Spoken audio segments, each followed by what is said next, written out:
آگے حضرت لکھتے ہیں یا یہ عاملین کے یہاں بھی چلتا ہے. اور گزشتہ جمعہ آپ کے سامنے ایک بات میں نے کہی تھی، اگر آپ میں سے کسی کو یاد ہو، کہ عاملین کا ایک بہت بڑا فراڈ آپ کے سامنے آنے والا ہے، وہ یہی ہے.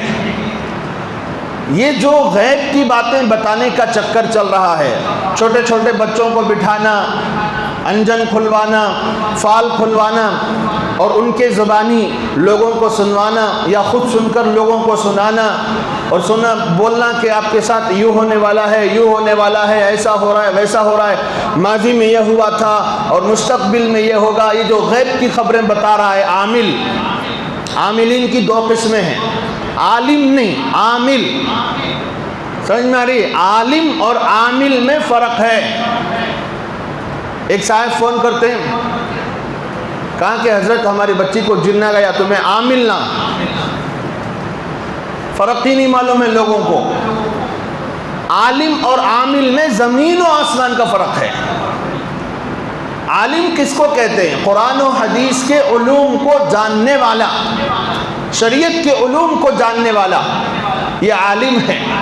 عامل عمل کرنے والا، منتروں کے ذریعے، صحیح چیزوں کے ذریعے، غلط چیزوں کے ذریعے، قرآن کے ذریعے، حدیث کے ذریعے، کفریات کے ذریعے، شرکیات کے ذریعے، تصرفات کے ذریعے، سفلی عملیات، علوی عملیات، بہت ساری اس کی قسمیں ہیں.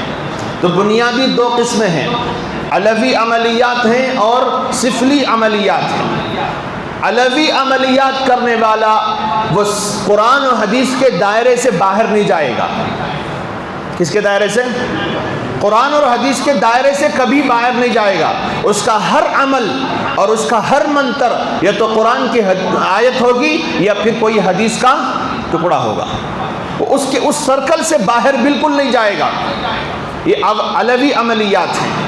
سفلی عملیات، جنات اور شیاطین کو خوش کر کے ان کے ذریعے سے کچھ کام کروانا، یہ سفلی عملیات ہیں. اس کے عجیب و غریب منتر ہیں جس میں کفر ہوتا ہے، شرک ہوتا ہے، ایک بار پڑھ لے آدمی کافر ہو جاتا ہے. اسی لیے سفلی عملیات کرنے والا حرام کا مرتکب ہوتا ہے. اگر عقیدہ اس کا یہ ہو کہ اس میں کچھ ہوگا تو کرنے والا بھی کافر ہو جائے گا، کروانے والا بھی کافر ہو جائے گا. اور عورتوں کا 80% سے زیادہ بڑا مجمع آج سفلی عملیات میں لگا ہوا ہے. مرد بھی ہیں، میں اس سے انکار نہیں کرتا، لیکن عملیات کی دنیا کو جنہوں نے پروان چڑھایا ہے یہ صنف نازک ہے. ساس سے بدلہ لینا، بہو بھاگی عامل کے پاس، بہو سے بدلہ لینا، ساس بھاگی عامل کے پاس. بہن بہن پہ جادو کروا رہی ہے، ماں بچوں پہ جادو کروا رہی ہے، بچے ماں باپ پہ جادو کروا رہے ہیں. یہ سب حرام کام ہیں، شریعت نے اس کو حرام قرار دیا. اور اگر ان کا عقیدہ بھی اسی کے مطابق ہوگا تو پھر اسلام میں رہنے کا کوئی سوال ہی پیدا نہیں ہوتا.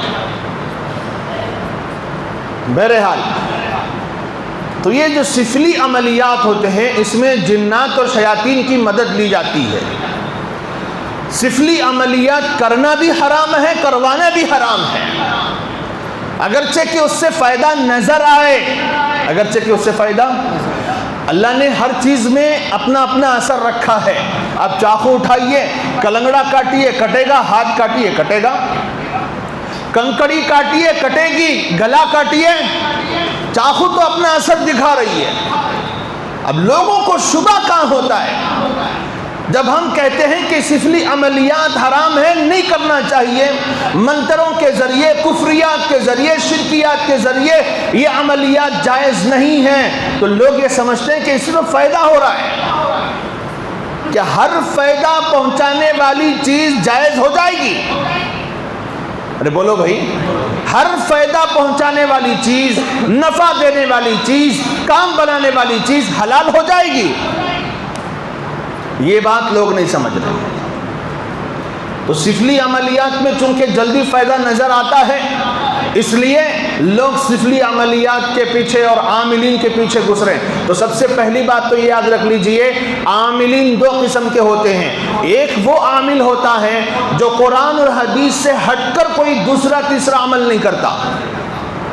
وہ قرآن کی آیتیں پڑھ کر عمل کرتا ہے، دم کر کے دیتا ہے، تعویذ لکھ کے دیتا ہے، اس کا پورا سرکل اور پورا دار و مدار اس کا قرآن و حدیث پر ہوتا ہے، اس سے ہٹ کر وہ کسی دوسری تیسری چیز پہ نہیں آتا، جتنا جائز ہے اتنے عملیات کرتا ہے۔ ایسے بھی لوگ آج دنیا میں ہیں لیکن بہت کم ہیں، بہت کم ہیں، کیونکہ قرآن و حدیث سے فائدہ اٹھانے کے لیے متقی ہونا ضروری ہوتا ہے، پرہیزگار ہونا ضروری ہوتا ہے، جو آج تقوی نام و نشان تک جس کا مٹتا چلا جا رہا ہے۔ کیا عاملین، کیا علماء، کیا مفتیان، کیا اللہ والے، کیا ڈرنے والے اور کیا سجدہ کرنے والے، کیا رکوع کرنے والے، تقوی کا نام و نشان تک نظر نہیں آ رہا۔ جو بھی نظر آتا ہے وہ برائے نام نظر آتا ہے۔ حقیقی چیز جس کو تقوی